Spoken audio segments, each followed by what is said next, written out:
Okay, I think it found me. Took a while this morning for some crazy reason. My accounts, who knows? I do, but it's not worth it. So top of the morning to you. I'm back. Where did I go? All right, great to be on with you this morning. I apologize for the little delay there, but you know, that's why I start before 9, because most people don't expect to eat tonight, except a cup of tea or a cup of coffee. We're going to talk about coffee this morning. We're going to talk about tea. Got a new kind of coffee. Well, it's not a new kind of coffee. It's just a different way that Carol and I have been drinking a different coffee in the afternoons. She can't drink it too late because, bam, it'll keep her up. But for me, I get that 2 o'clock, 3 o'clock right before the Queen's tea time comes in that I just, my head's in my watercolors. And so there we go. So great to have you on this morning. Thanks for being on. I'm going to say hello to you. I'm going to straighten up my desk now that I've been in a scramble to get online for some reason. Had all this time, been up for hours, and video not working here. Okay, let's make sure that's not, let's see. What's not happening? Let's see.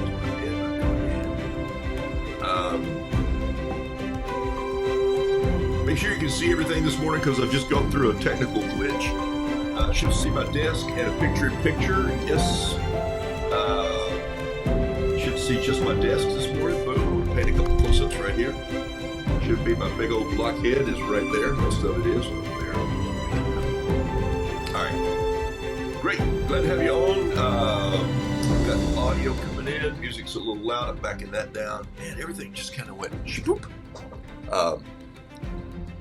Ecamm, who is my streaming company that I go with, sent me a note and said, hey, you need to re-log in. And then Facebook sent me a note and said, you can't log in as this page. We don't recognize you. And I'm going like, yeah, I've only been doing Facebook since 2007 when it started, or 8 or something like that. So anyway, I'm here. Thanks. I'm up early this week, Kimberly says. Great. Let me say hello to a couple of you here, and we'll get off and rolling. Thanks for being on today. Denise Albright, thanks for joining me all the way from Exeter, California, and appreciate you. I made a little note of your books, and I'm looking to make sure that the 2 books that I have are edited versions and not 2 that had some typos in them when I got them. So I'm going to have to reread my book. They're not marked anywhere on the page, so I'm looking, but I hadn't forgotten you on that. So Mickey Hupp, thanks for being on the show this morning. Skip, there's Skip 43. He's on the show this morning, and he's working. He says, the inspired life. We know who that is, Sketching Architecture. And by the way, Jason and Chip and I talked this week via Zoom, and that guy is sketching, and he's doing some great stuff. And I've been going through another little book that I'm going to talk about this morning. In fact, I'm going to put that right here, book. Because remember this summer, I'm going to try to sketch a little bit. I think I punted one of my trips. I was going to go do some lighthouses. I'm just not ready to go there. Got too many other things coming in. I got some men coming in this summer that want to learn to blacksmith a little bit. And so I'm going to be here with him. But I'm going to show you what I've been doing to just sort of brush up on my skills. Yes, never stop learning, okay? Linda Schleitney from beautiful Ohio. Glad to have you here. All right. K. Marie Piker, thanks for being on. Laura Abbott, thank you for saying hello from Southwest Ohio. Andy McBean, yes. Sue Kane. Sue, we all been following you. You just got bombarded with quotes and comments all over the place, so pray you're doing well. I know what it's like. You go into the hospital world. I was there yesterday. I had one of those dreaded, it's not you go to sleep during the test. It's not so bad that they say it's time for a colonoscopy, you old man, but it's the prep. Whoa, man, that is like, yeah, we're not going there. Okay, so, but I'm doing great. June King says she received her picture yesterday. I assume you mean a painting. Unless you've been down to, what was it that Cinderella said when she dropped off her film to be developed? And they said it's not here, and she goes, oh, someday my prince will come. Boom, shh, I'll be here all week. You need a good dad joke every now and then. That's an old one, though. Barbara Wilkinson, thanks for being on the show. Karen Milliken, Mickelin, I think. Terry Tardy Turquoise is on the show this morning, all the way out from, I hope, in her new pottery shop. So I'm hoping that's where you are, my friend. Pat Lightbody, thanks for being on. Jason, I see you're here. Who is also ink inspired. He's shifted uh, internet properties back and forth. Did I say Beverly Barbara Wilkinson from? Yes, you got it. I wouldn't even chance this. Guelph, is it Guelph, Ontario? Where you speak French and eat French fries. All right, Michelle Jane, thanks from La Crosse, Alaska. Whoa, thanks for being on. I love that. Where you have 1 week of summer? I've never been to Alaska this year. I've traveled in some European countries, but I've never really stomped around much of the United States as I need to. Been in Four Corners and Colorado, and I've been a lot of out west, but I haven't really gone deep out west into the Grand Tetons, and that's where we're taking our granddaughter this summer. And I'm gonna sketch some journaling from out there. I've got a couple live workshops coming up here in Charlotte. Later this year, just on journaling, and they're just little 2-hour deals in the afternoon. One's morning, I think one's afternoon, and I think it's 20 or 30 people who'll come in, and they're fascinating to do, and because people don't know what to expect, and everybody feels like they're going to do a photographic scrapbook. Well, do that with your camera. This is run and gun, sketch, journal, doodle. You know how my journals are. If some of you haven't seen them, I'll get later in the summer when I get ready to do that. I'll roll them out again and do a better shot of that. I still have a giant lobster to paint. It's been in my garage now for almost 2 years, and he's about 7 feet tall. He's all sketched in big block pencil, and he's going to be. So here we go. I'm going to paint today, and I'm going to show you a new recipe that I've just created. Karen Binder, Trish Brown, Cam Lawson. Now you guys are waking up. There you are, Mary, Bob. Yep, there's Bob. A morning from wild and woodsy Minnesota. Bob sent me a note this week, all excited because some people have said, hey, we love your fishing stuff out at the old bait and tackle shop. Would you send us some more? I applaud you guys who are out selling some. It's more than about just selling art, but I'm going to tell you what it does to an artist when you give away. Amazing what happens when you give away a painting. It's also amazing what happens when you sell a painting and you realize, hey, I'm going to recoup some of that paint and brushes and paper that I just poured into so I could doodle on it and throw it away. Because, yeah, you have to throw a lot away. And you know my rule on paper. Use the best paper you can afford. Stop. I'm going to paint on all kinds of paper today. And where you are, if you just have a back of a receipt, you know how Michelle used to paint on receipts and we all just loved it. It had a great following of painting receipts. But if you're going to paint and you're going to be successful in some of your watercolor efforts, paint on the best paper you can afford, paper that you love, and practice on the same paper that you paint on, because it'll teach you everything about water absorption, water running, paint absorption, paint as it lays in pockets of cold press. So I've got a lot of new people who've jumped on the show, and so I'm painting on 140 Kilimanjaro bright white, 100% cotton paper, okay? It comes in a big old block like this. You can get it glued on 4 sides if you need to literally take a piece and turn it and not worry about it. You don't have to stretch it. I don't soak my water in the sink like a lot of watercolor people do who do these deep, long fades and blends and facades. That's just not my style. Do I love it? Yeah. I've seen Joe Miller put his in the sink and wet them and stretch them out and block them in. But I get this from Joe Miller too, where some of it I have a pad over there that's glued down on all 4 sides. That would be called a pad, okay? Then if it's glued on all 4 sides, it would be called a block, B-L-O-C-K. And then you'd have to take a tool and you'd have to find the little one opening and slide the tool in, boop, and then slide it along the edge and rip that page up. I rip a page off and I run it through a little paper cutter that I have here, like in very manual. Zip, zip, zip, zip, zip. And I cut it into small pieces. Why? Because I like doing small art so I can sell it inexpensively as originals, and also so I can give it away if somebody pops by my house, or tonight we're going to some friend's house to make some outside pizzas in a little oven, and I'll show up with a painting and I'll say, hey, thank you for having us over. And so that's kind of what I do. So here's what we're going to get started on this morning. So I hope you're ready. We're going to paint a flare, as they say in Paris, a flare, a flower. And I think this one's going to be, excuse me, a poppy. And so I'm going to paint it differently. It just came to me this week. About 75% of my paintings are probably done away from this studio desk. And you're going like, well, wait, haven't you been the one who's told us that if you really want to get successful and better at your art, you got to do several things. You got to think like an artist. Ba-da-da-da-da-da. Think like an artist. You have to think like an artist. When everybody else is thinking like, oh, I hope this is going to be a beautiful dog or a flower or a rose or a fence post or a mountain scene, I want you to think like an artist and think, hey, there's the snapshot. Now put that away, put that back up here, and just paint from what your mind remembers and try that some.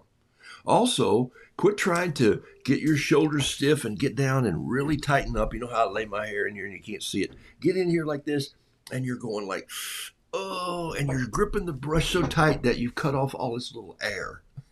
And you've cut off all its little water. You cut this water off, and you're just using a block. And you finish it. You go, I got to go outside and walk and take a relaxation from watercolor painting. You're thinking like, you're missing something here. This week I went to a local coffee shop. Had a friend coming in to meet me. I met a friend earlier in the week or last week named Chip. I read another one later in the week called Chip. Yeah, it's and so. I was sitting there waiting, and I drove Carol's car. She had my car, and Carol has this little convertible, so it's a beautiful day. I just put the top down, and I blew in there. You know, my hair is kind of like thinking like an artist, and I got out of the car, and I walked up there, and I parked under a redbud tree, and I was thinking, you know, it'd be a cruel joke if a big bird sat in this and just kind of spotted my car, as Red Skelton used to say. Hey, two seagulls. See that Mercedes? Yeah, I spotted it already. Boom. The point is that I just reached up and I opened my pocket knife, and I went over and I just cut a little limb off the dogwood. And now it wasn't my tree. It belongs to the landscape of the company, but it's hanging out over the parking lot, and it gets caught on doors. When people close doors, it's too low. So I cut off a piece about that long.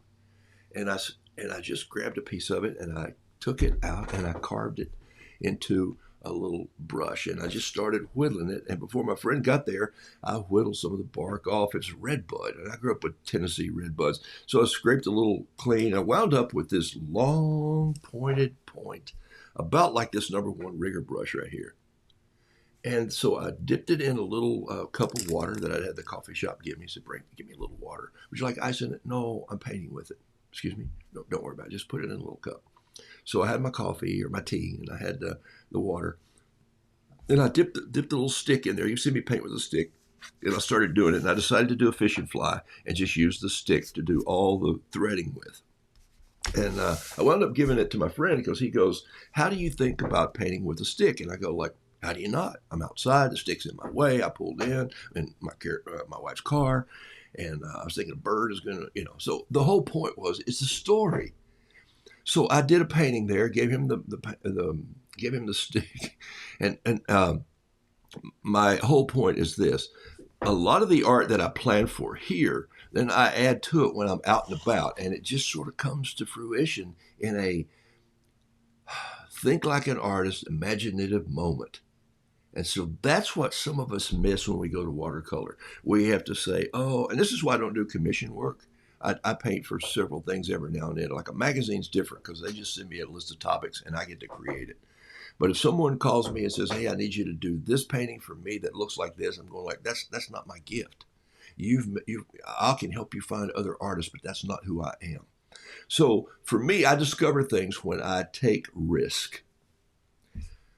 I also said that you're going to get better at your art if you buy the best paper you can afford, good brushes that you can afford, learn to control water and color. It's called watercolor. Also this, think like an artist. Think differently than anybody else would. Say, what if I just made those mountains chartreuse? Well, do it.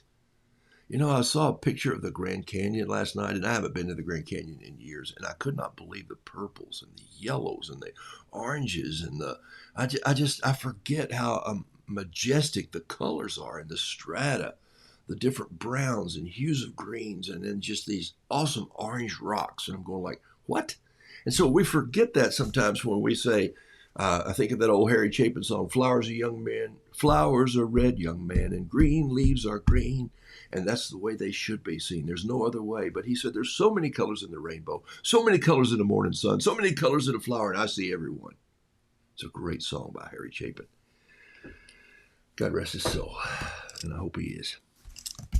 Left us in July 1981. Sad day for me as a musician. Hey, so I'm going to take an 05 Pentel pen, and I'm going to paint something for you, and I'm going to paint it in a different way that you've probably never seen. Okay?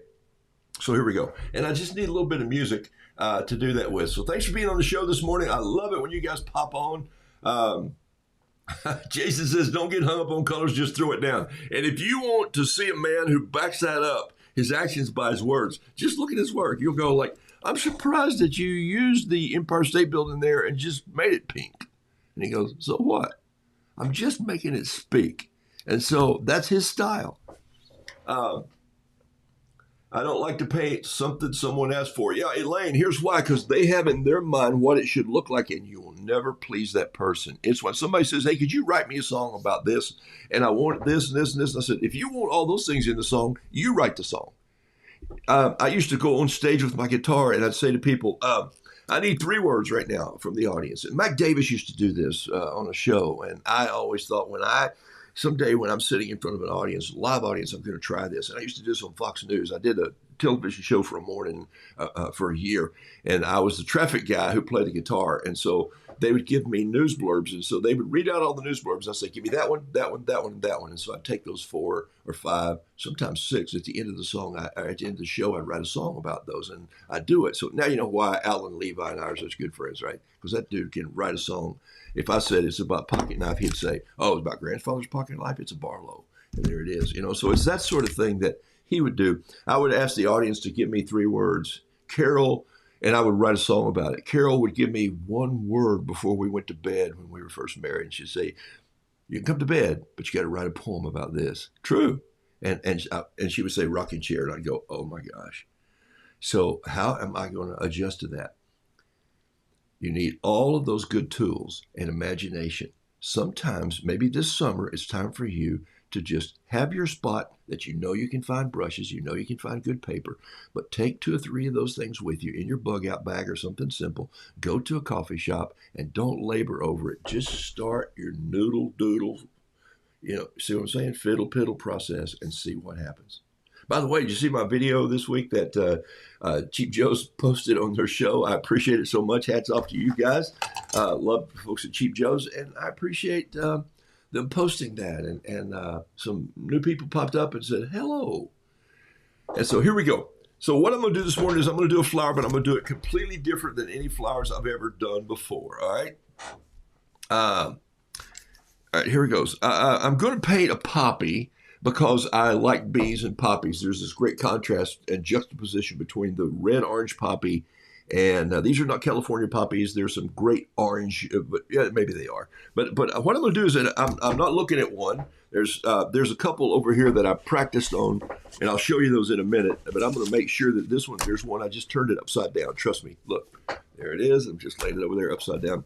It's in a little pad of paper. This is 140 Kilimanjaro, little piece of music, and I'm going to paint this poppy in a way that you've probably never seen a poppy painted. I'm talking a lot today, but there's a lot to do. Let's see what this piece of music is. That's nice. All right.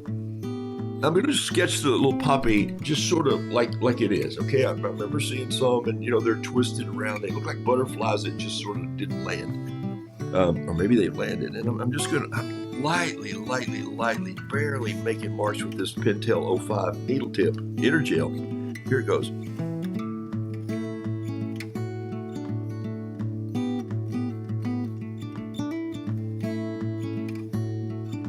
There's the little bulb right there that it all is growing out of. I'll come back in and deal with that in a minute.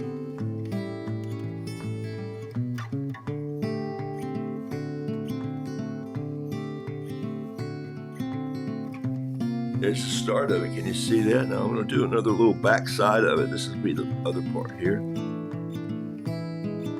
Okay, so there. And let's do the little... Just don't try to just hold your pen and worry about if you're getting it straight. Just drag it just like this. What if I get too close? What if I run out of thickness? What if we'll go back and add a little to it there? We'll talk about this in just a minute, okay? Yeah, I just want to add another little piece right there. Just hang it down like low broken off. All right, so there's my little poppy. See that? All right, let me go to the desk just for a second so I can see this a little bigger. There it is right there. You don't need to see me, you need to see this. Now, I'm going to do something really crazy here. I'm going to turn this upside down. Just going to lay it on, here. This is perfect for it right here. I'm going to lay it on this Kilimanjaro notepad book. That blue and black might bother you just a little bit. No, that's all right. If it does, I'll turn it over. Now, here's what I'm going to do. If the music stops, I'm just going to keep going. I am going to change my palette a little bit this morning. I know I want reds and oranges and I want greens, right? So I can open up my cast iron palette here with all of my American Journey colors. Excuse me. But sometimes when I do workshops, I'll take in a couple dozen of these little plastic trays like this. I think you can buy a dozen of them for like, I think you can probably buy 2 dozen for like $9 on Amazon. And so I just put a little spot of paint in them. This is more than, if you were painting with me in a workshop, you'd get a little spot of green, like maybe like a brown, maybe something like that. That's all you need for 2 hours. In fact, you're going to take this home. These have been in here since last year. So, but I chose a poppy red, yes, American Journey colors, a poppy red, a Joe's red, a Hot Mama red, probably if I had it over there, there'd be a vermilion. There would be and I probably do. I could add some more reds in here. And why would I want so many reds? Because I'm going to mix all those reds together. Because I can't tell you that this is poppy is just poppy red. That's just the color somewhere in here. In fact, I put a little spot of poppy in here with this Red Hot Mama or Joe's red, I think. So, but I'm going to show you what I'm going to do. Now, I'm going to turn this. Watch this. This is where you have to think outside the box and think like an artist. I'm going to turn this upside down. And I'm going to paint this flower upside down. If I had started this painting and not told you that I was painting the flower upside down, some of you would go and not put this on it. You'd go, what is this blob? Is that a mother hen he's painting, or what is that? See, there's I see chicken faces and everything. There's a chicken face. There's a chicken face. Okay, it's just where I am. And I'm going to paint it with this aqua brush, which is about, once again, remember, I'm doing about 75% of my paintings outside. So watch this. I'm going to go in here. And I'm going to come in and I'm just going to start with this poppy red, and I'm just going to start putting it right here, pretty dark, right in there, just like that. Just go get some more, and I'm going to go over here and I'm going to get some of this red. I don't care if these reds run together. One of the reasons I'm moving these in these little pans is because now I can just mess up my colors if I want to. I don't want to mess them up in that. I want to keep them very pristine over there. So here we go. Look, I'm still punching in some different reds and darknesses of reds.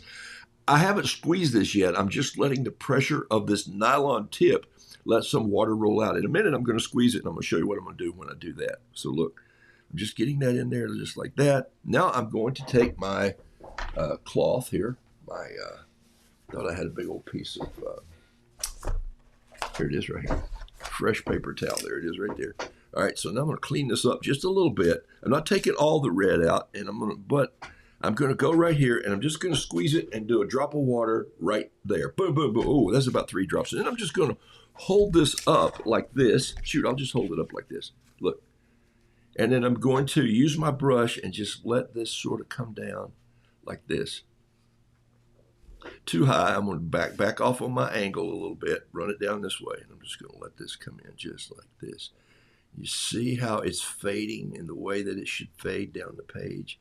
I'm painting it upside down. I'm going to go back in and get a little more darker red right up here because some of that ran down before I wanted it to. Now I'm going to hold it up and let it run down a little bit. See it heading down the hill? Now I'm going to squeeze my brush and clean it out, kind of clean.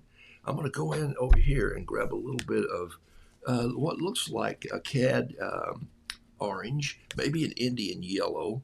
I'm not sure which one this is. because who knows when I put it in there.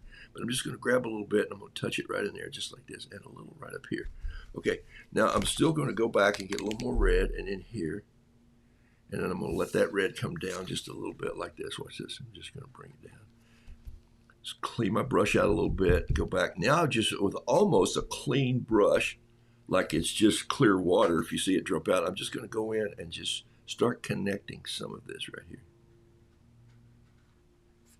I think you can see all that I'm doing. And so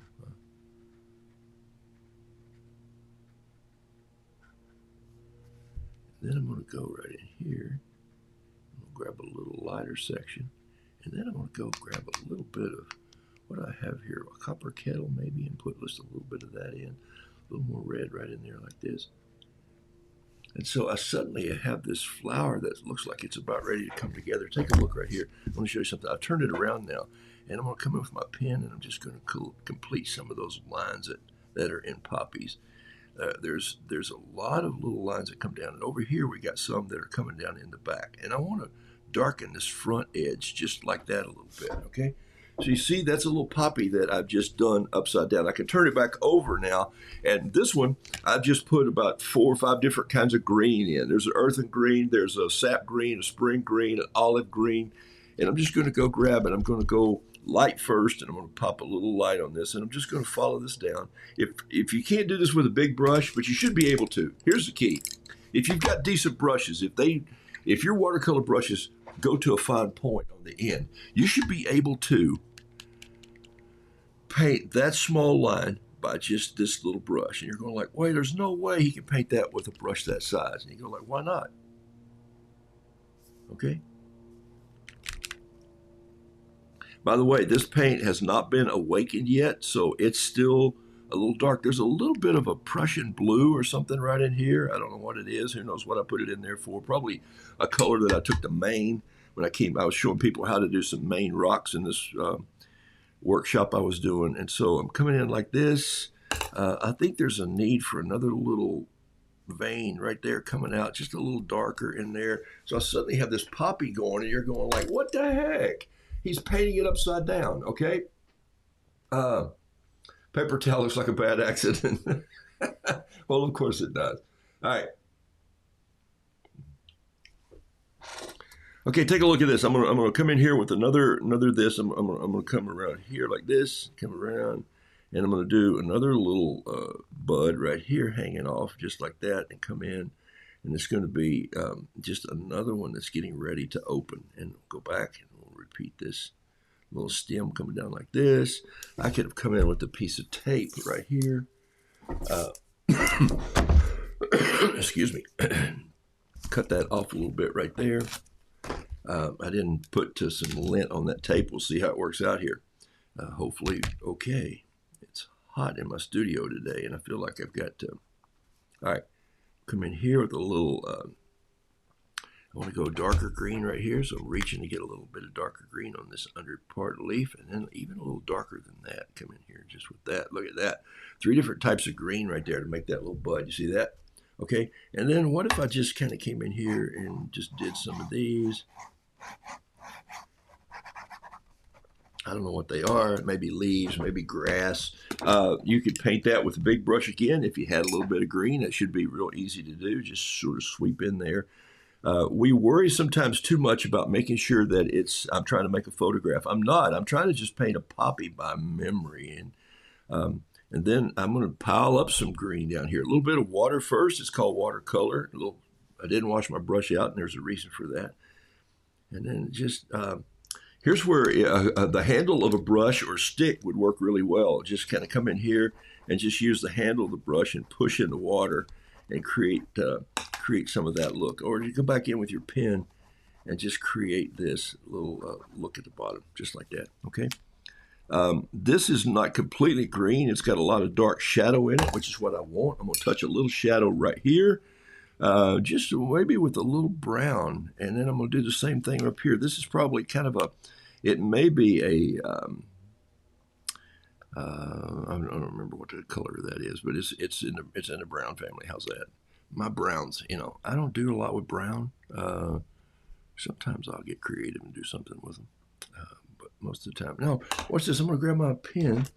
And some of you use rapidograph for this, or you might use an O3 micron, who knows. I'm just going to still go back and use my little pen like this and put those little fuzzy spindles or little ticks, little lead out brush pieces. I don't know what they're called. I'm not a flower guy. I don't do many flowers, except that's not a bad looking poppy, huh?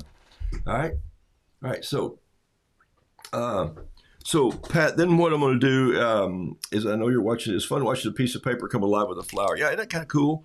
So here's what I'm going to do. I'm going to put a bee right here, and I'm going to put his head almost down in the flower. There's his back of his body right there. Here's his little wings coming out, going up here. Everything's little when you're a bee. Here's his little this. Here's his little that, and he's going to put his bum right down into this painting like that. And there he is, and he's got this back leg that comes out, and it's on the inside of the flower, and this one's over here. And so I'm going to come in here, put his eye right there, and I'm going to put a little bit of a, okay, so there he is right there. So there's that bee. I'm going to come in and just, with a clean brush, I'm still using this big old thing here. I'm just going to put a little dark in there. There we go. And now I need some yellow, not orange, but yellow. I need some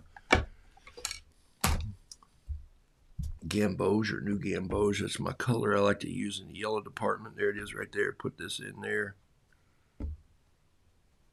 All right. And then let's go with light. Remember, I'm using this pen. Some of you would probably use an O3 for this. The O3 for me, two reasons I'm not using it today. I don't have one.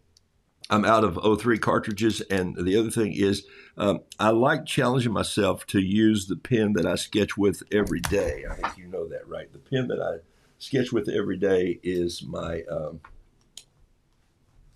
is this pen right here, and that pen has the same refill in it as this pen right here. So that and that are the same. Okay, I just cut this pen. I cut the spring down in this pen and adapted it so it would handle the refill for this pen. But when the top is on this becomes just a great sketching pen when it's writing. I didn't have it open yesterday. They didn't want me to bring my pockets full of painting stuff at the hospital. Okay. All right, so there we go. And then I'm going to put this little antenna out there like this and put in that. I'm going to create a little bit of some French gray in here just to wake those wings up a little bit. And you see that brush come to life, and maybe just touch a little touch of blue right here, just a touch, just to give those a little bit of a feel. And I might come in here with some water, just water, and then just touch a little more of that blue. And I'm literally just touching a dry block of blue over here and letting my brush pick in the pieces that it needs to. And so create that, and then maybe create just another one piece that runs off over here like that. I think this probably needs a little splatter. Let's grab a little bit of some poppy red. Let's grab some blue, a little more water, a little orange. I'm grabbing all this on my brush. I'm going to get a brown look, I think, but let's see. Where's something I can tap it on here. Yeah, and maybe just a little more red, just a little red poppy. That was a little too much, but it'll fade in there. Okay, so basically now I have this little bee coming in to this flower, and there you go.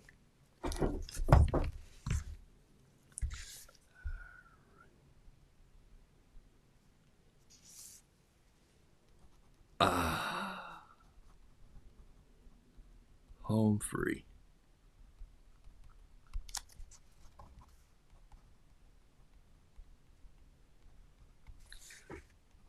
Okay. So there's a little painting for you that happens that fast.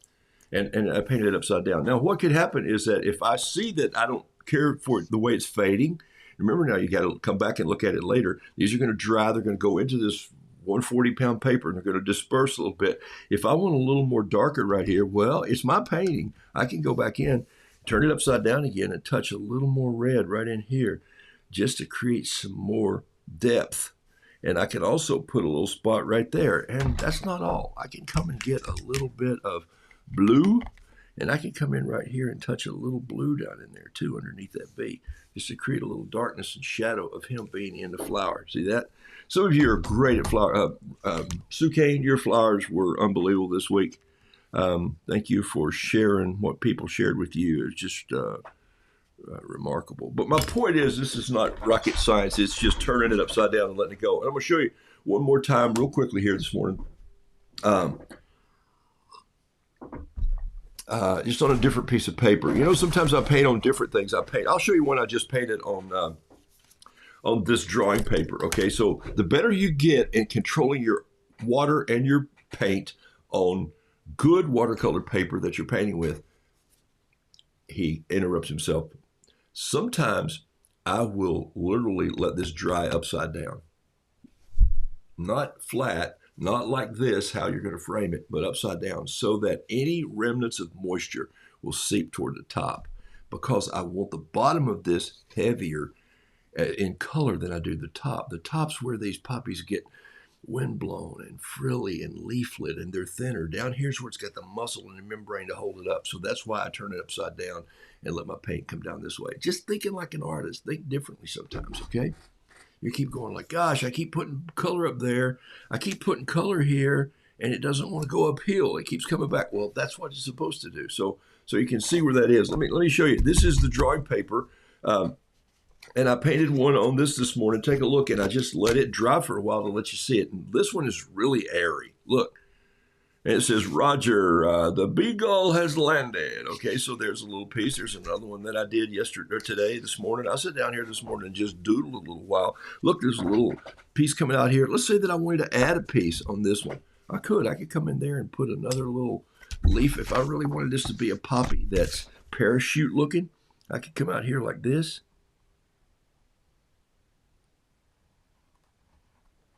And I could add a whole new piece and go right back in, grab my watercolors, come in here like this, clean out that brush a little bit, do the same thing. Tilt it up just a little bit, like so. I'm tilting this up, as you can see, and I'm just letting it run down just like this and just letting it follow the water. Oh my gosh, following the water. I'm going to grab some of that orange, wherever it is. There's some orange right there, and I'm just going to let this piece follow the water right there, and I'm done. And I just added a piece, and the way poppies have the veining in them, you can't tell that. I just added that. Now look, you see how this is getting heavy up here? I'm going to turn this back and let that paint run down the other way.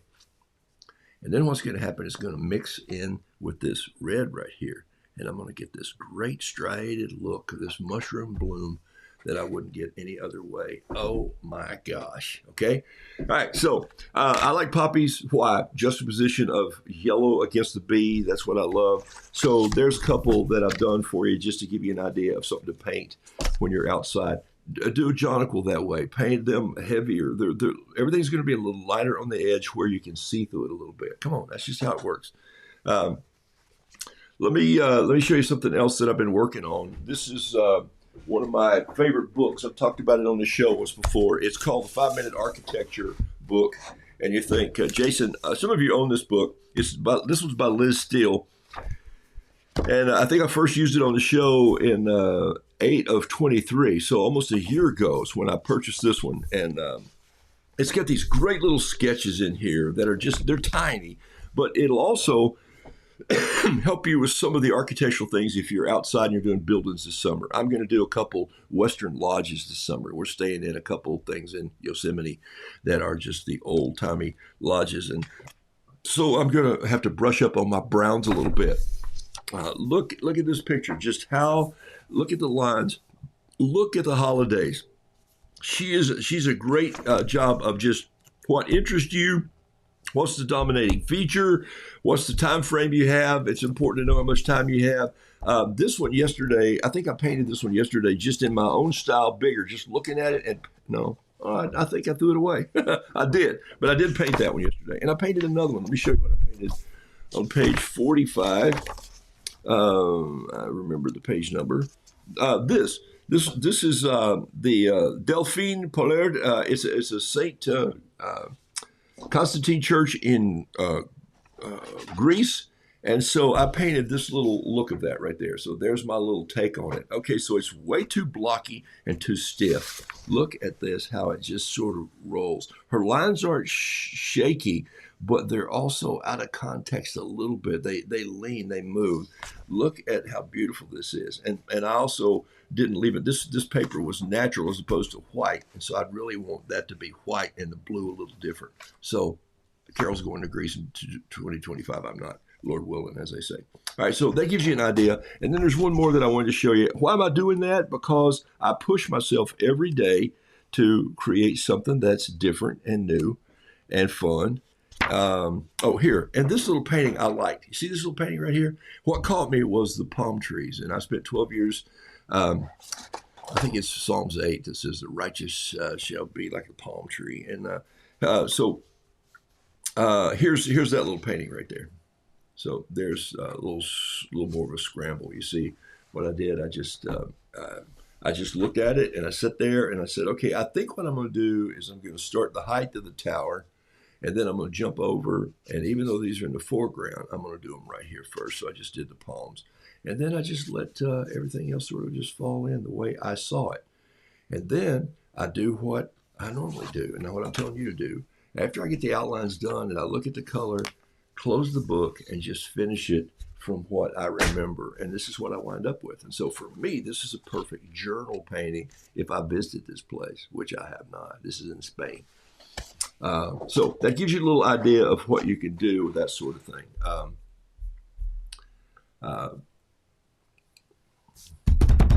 Okay. Hey, let me show you something that I've been working on here. Yesterday, Carol and I did a I love teas, but every now and then I have a coffee, and so there is a drink that's that's called I painted a painting last week that was a rooster, a little peeps sitting on top of what I call a little espresso pot, and then I painted this painting yesterday, which is sold last night. This is Festus, and that is a true story about my little rooster that you read. And he was a multicolored little gangly rooster. But I painted this one, and it's called a ShakaRoo2. And so I just painted a rooster inside a cup. This is on some Kilimanjaro 5.5 by 8, 5.5 by 8 paper. Great paper, 140 pound. And it made me think of yesterday afternoon after I came back and rested from my procedure. I decided to have a little. There's a drink in Italy called the ShakaRoo2. Seriously, you can look up ShakaRoo2. And I thought ShakaRoo2, and then one of the paintings I sold, I was telling Annette about this drink that we'd use, and I thought, I bet people would be interested. She said, you should make a video, and I said, Annette, I'm going to make a video. Thank you. In fact, I'll give you the credit for just making it happen now. So I felt well enough last night to set everything up and make myself what I call the ShakaRoo2. I mean, it's my twist on it. And here's how I made it. So I want you to see the little piece. I used the last of my dear friend Chip's beans.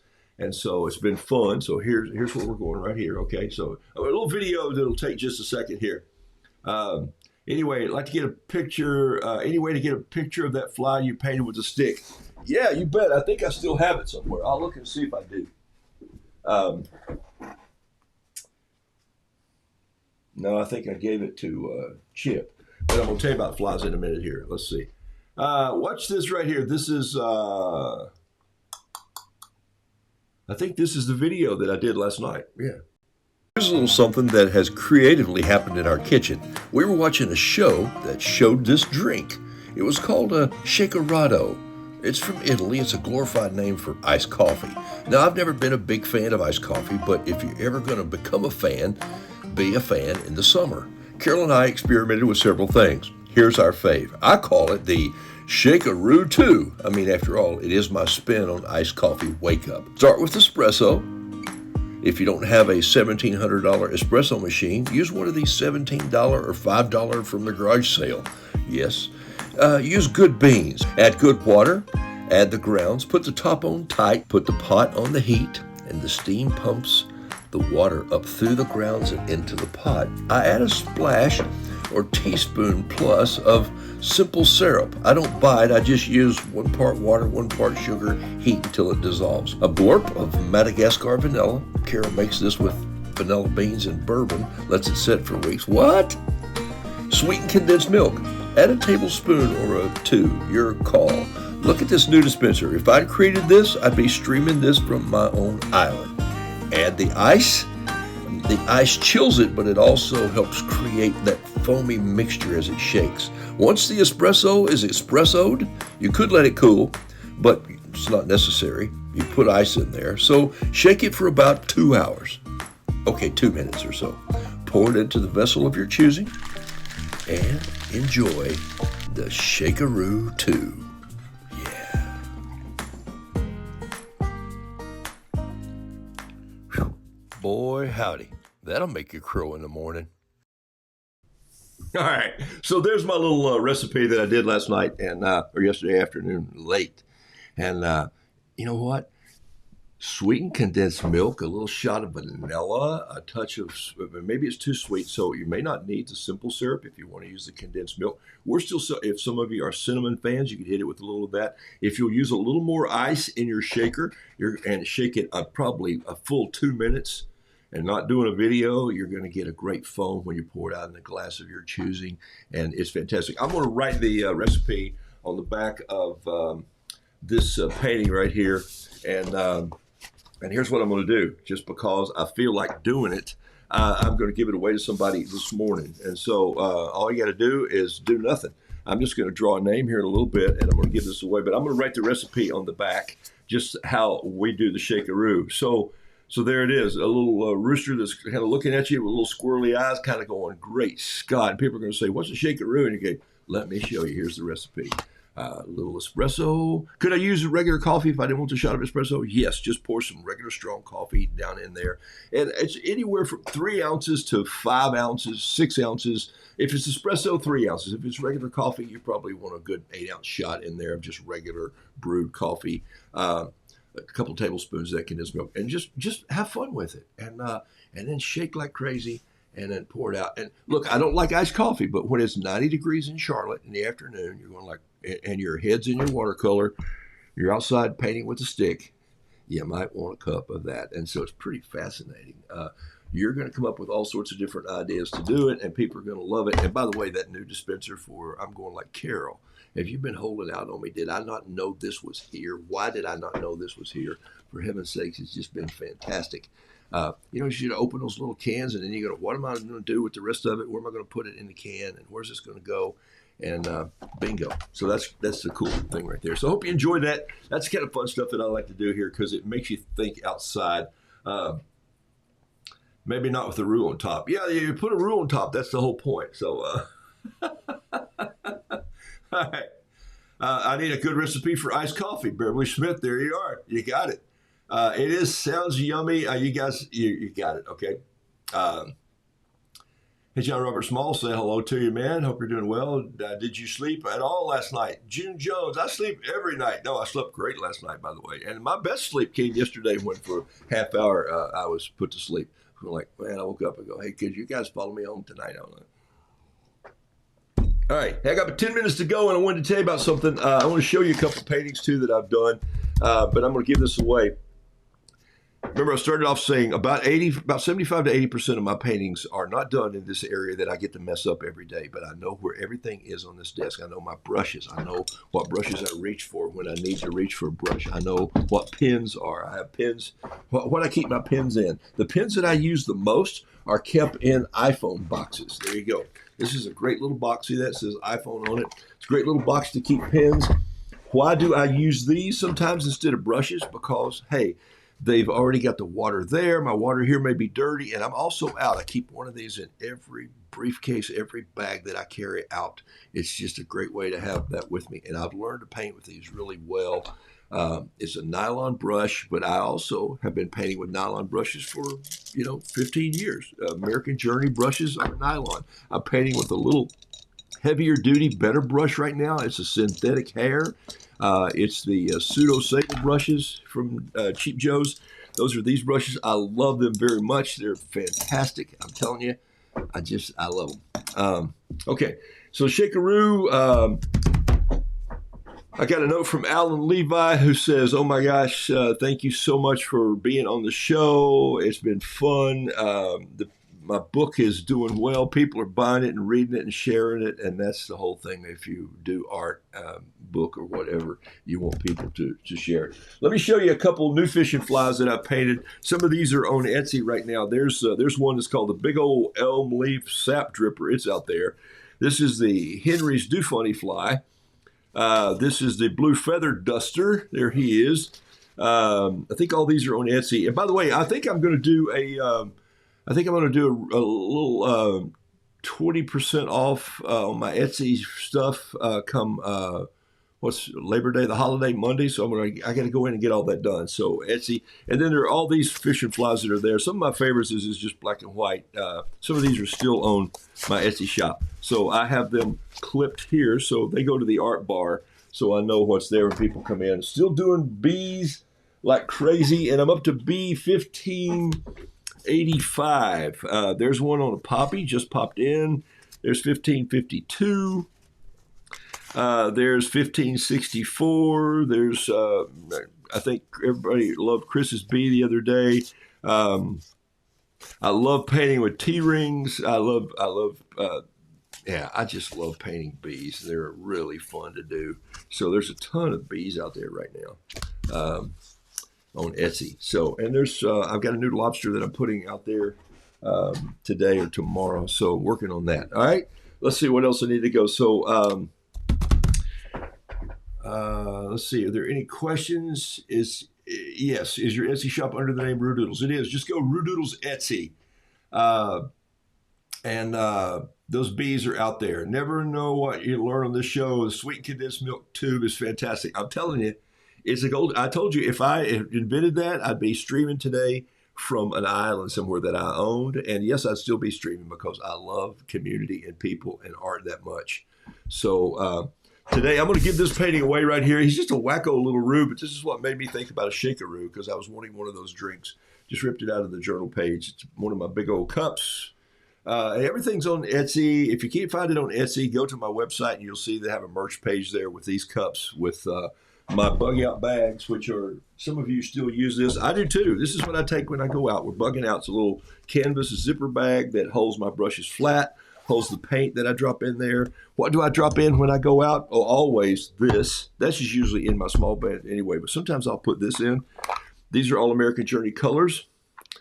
Boom, right there. And then I have another one of those, and these colors will be mixed again this summer for rocks and out west. I'll put a couple of highlight different browns in here.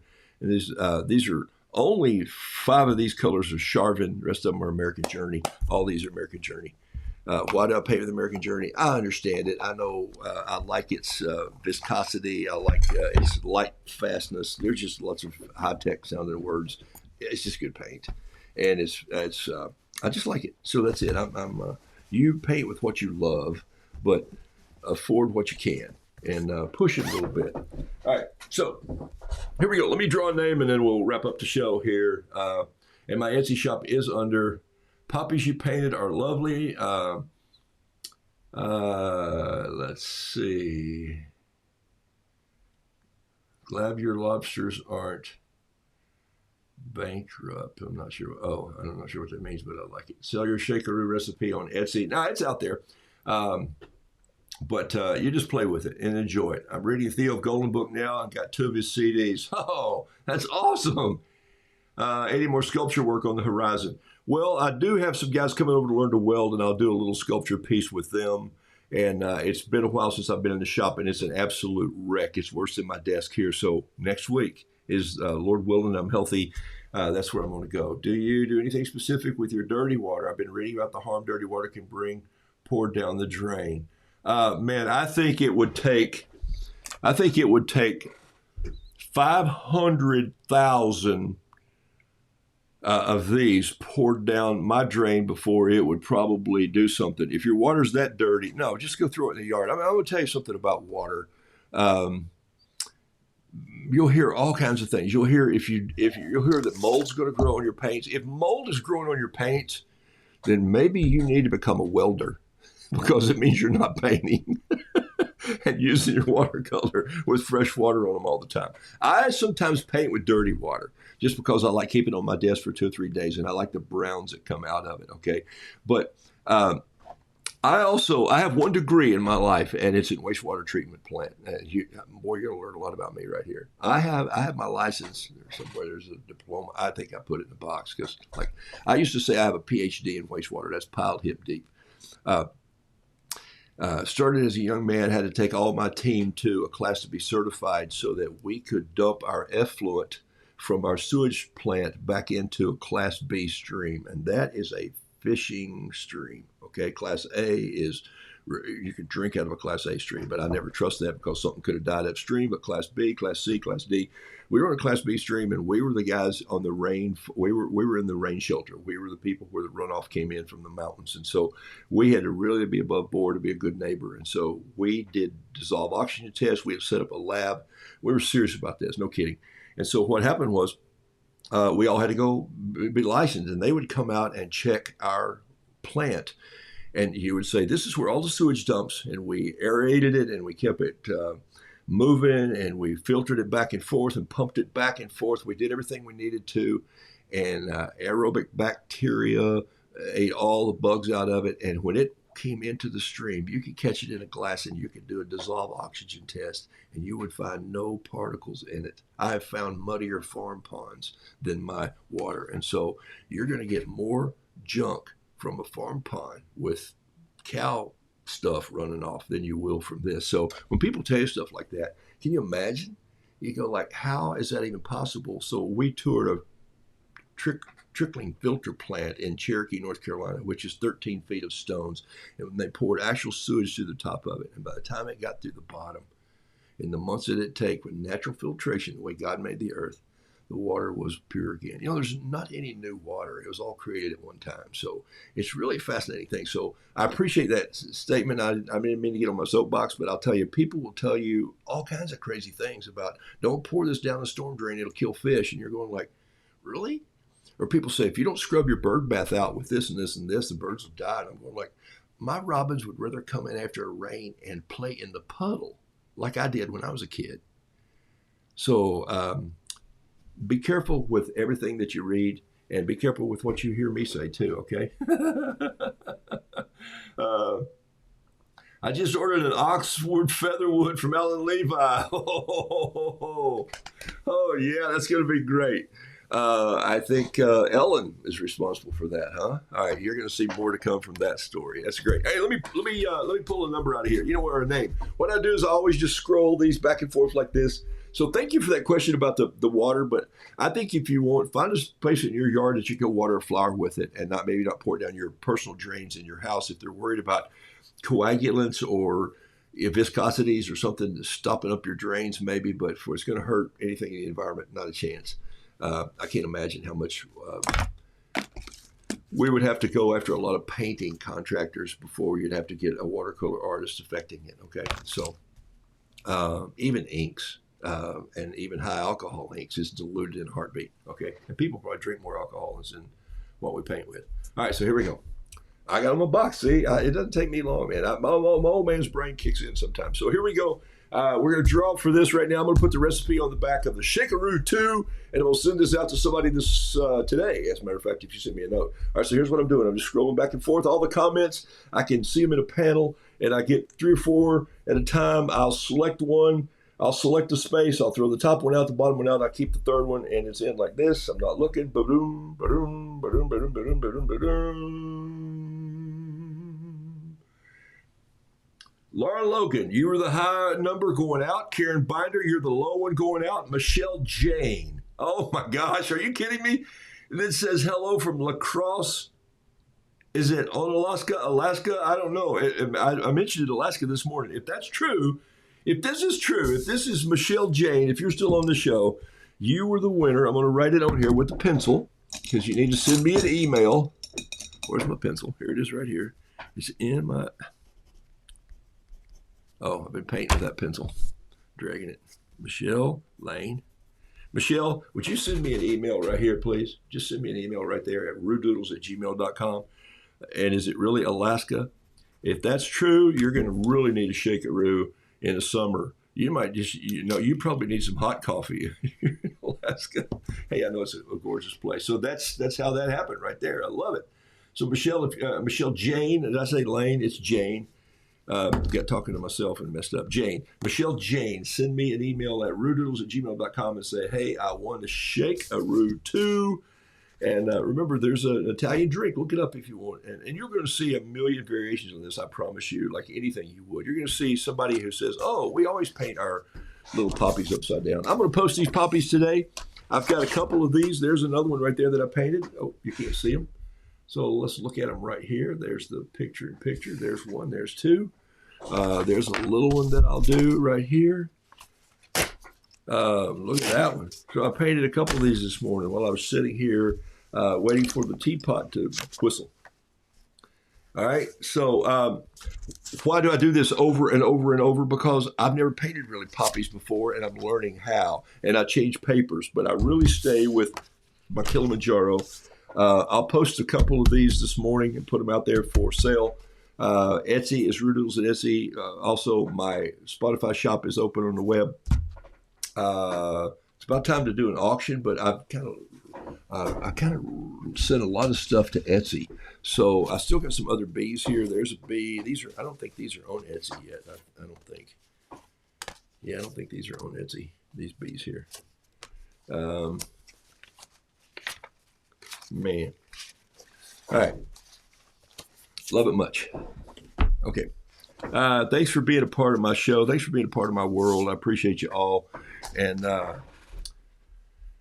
let's see. Did I have any questions this morning? I've got. I'm going a little over, but I started a little late. Let me go into the cue box. Did you sleep last night? Yes. Any sculpture work coming up? Did you any specific dirty water? And that's Jennifer Beth. Thank you for asking that. The harm of dirty water can do poured down the drain. And I don't know if that was outside drain, storm drain, or just in your house drain.